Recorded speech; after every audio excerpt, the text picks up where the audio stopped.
Pemirsa, dua pengedar narkoba digerebek polisi di rumahnya di Kabupaten Siak, Riau.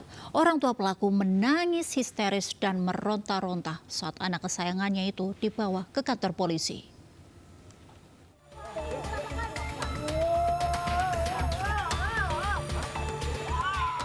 Ibu ini histeris saat anggota Satres Narkoba Polres Siak mengamankan putranya yang ternyata seorang pengedar narkoba.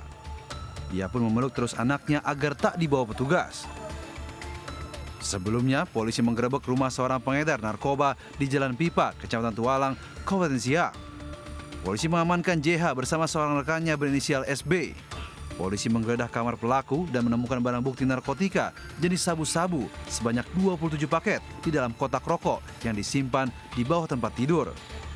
Dari hasil pemeriksaan, tersangka mendapatkan barang haram tersebut dari seseorang berinisial OG yang saat ini masuk dalam daftar pencarian orang.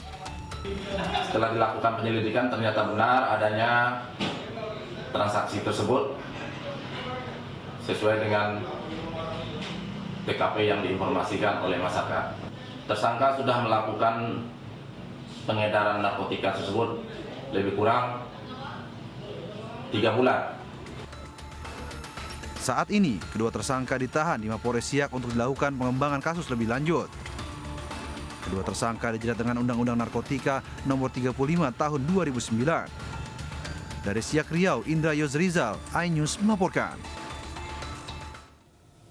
Ya, kita beralih ke informasi lainnya. 4 rumah di permukiman padat Jalan Jati Indah, Pondok Pinang, Kebayoran Lama, Jakarta Selatan, Selasa petang ludes terbakar. Ya, diduga api berasal dari kompor salah satu rumah yang ditinggal saat sedang memasak.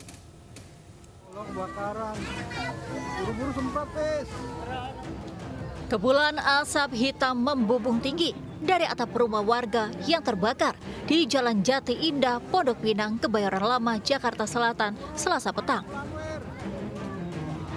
Padatnya pemukiman warga membuat api dengan cepat membesar hingga merambat ke rumah lain. Cepatnya api merambat ke rumah lain sempat membuat warga panik. Warga pun berusaha menyelamatkan barang berharga mereka ke jalan. Api mulai bisa dipadamkan setelah puluhan petugas dan 13 unit mobil pemadam kebakaran dikerahkan ke lokasi.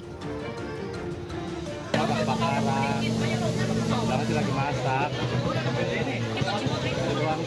Itu rumah Bapak berarti? Iya. Dari sumber rumah Bapak? Oh, iya. Berarti saat ditinggal itu nggak ada orang? Nggak ada. Diduga api berasal dari hubungan pendek arus listrik di salah satu rumah yang tengah ditinggal pemiliknya. Beruntung tidak ada korban jiwa dalam kebakaran itu. Dari Jakarta, Den Helmi Sajambati, iNews melaporkan.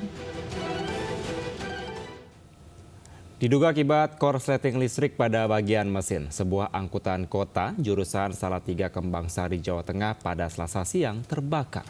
Cepatnya api berkobar membuat seluruh badan angkot hangus terbakar.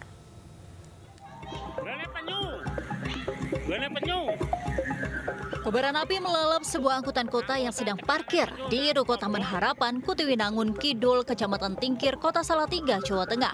Diduga si jago merah muncul disebabkan korsleting listrik di bagian mesin. Kebakaran bermula saat sang sopir hendak menghidupkan mesin angkot jurusan Salatiga, Kembang Sari. Namun setelah beberapa kali coba, mesin angkot tak juga hidup. Sopir pun pergi mencari pertolongan. Tiba-tiba tidak lama berselang muncul kepulan asap pekat dari bagian mesin disusul kobaran api. Interior angkot yang terbuat dari material mudah terbakar membuat lumatan si jago merah kian mengganas. Api baru berhasil dipadamkan setelah petugas pemadam kebakaran diterjunkan ke lokasi. Mobilnya tidak bisa di starter, terus ditinggal. Tujuannya mau manggil temennya untuk bantu dorong gitu. Nah, belum sampai ketemu temennya, baru jalan berapa meter gitu, ternyata mobil itu sudah nyala, sudah keluar apinya banyak gitu. Akibat peristiwa ini, kerugian pemilik angkot ditaksir mencapai puluhan juta rupiah. Dari Kota Salatiga, Jawa Tengah, Lurisa Lulu, iNews melaporkan.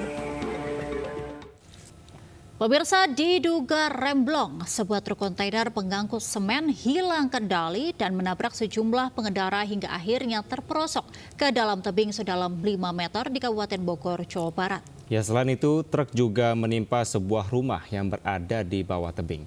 Beruntung tak ada korban jiwa dalam kecelakaan itu.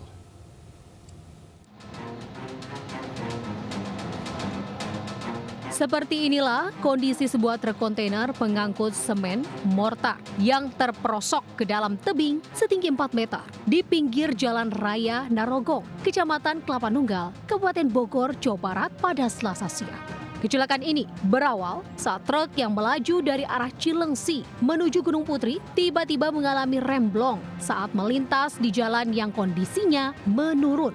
Karena hilang kendali, truk kontainer awalnya menabrak bagian depan sebuah truk pengangkut pasir, lalu akhirnya menabrak 4 pengendara motor. Satu motor bahkan terseret masuk ke dalam tebing.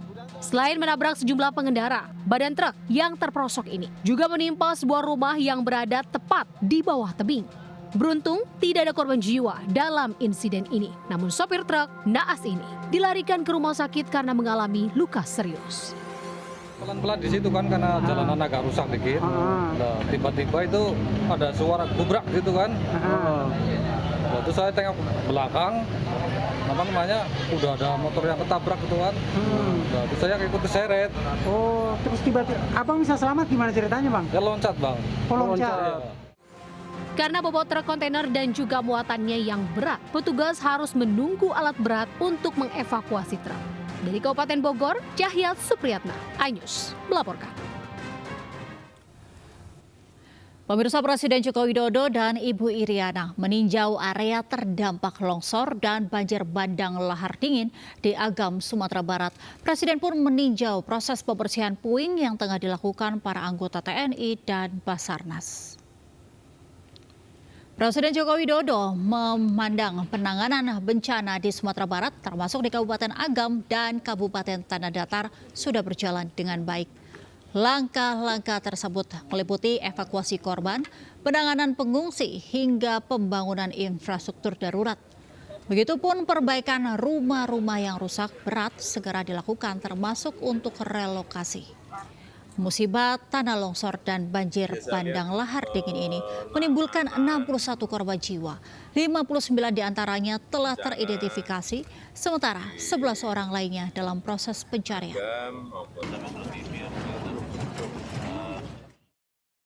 Mengenai evakuasi, mengenai yang belum ketemu, korban yang belum ketemu agar diupayakan. Kemudian juga masalah logistik harian untuk para pengungsi saya lihat juga masih baik, dan logistiknya juga masih 3 minggu ke depan juga masih cukup. Yang meninggal segera akan diberikan santunan, kemudian yang rumahnya rusak untuk menenangkan beliau-beliau masyarakat akan segera bantuannya diberikan dan juga dimulai pembangunannya. Tetapi sekali lagi dengan catatan lahan untuk relokasi sudah ditetapkan dari Pak Bupati.